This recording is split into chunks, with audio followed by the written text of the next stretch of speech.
How to level up fast in Monopoly Go. Hello guys, welcome back to our channel. In this video, I'll show you the ways on how you can level up fast in Monopoly Go. So without further ado, let's get started.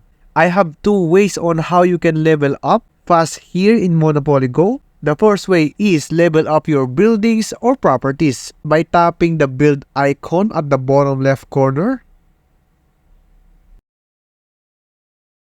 Here you can upgrade one of these and you will earn XP to level up and it will increase your net worth.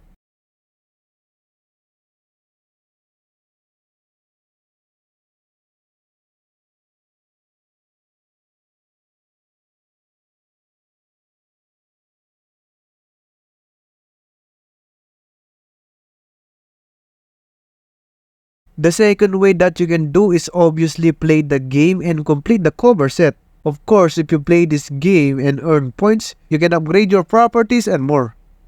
And that's how to level up fast in Monopoly Go. I hope the video was really helpful, and if it did help you, make sure to give it a like and subscribe to the channel. If you have any questions, you can comment down below. Thank you very much for watching till the end of this tutorial.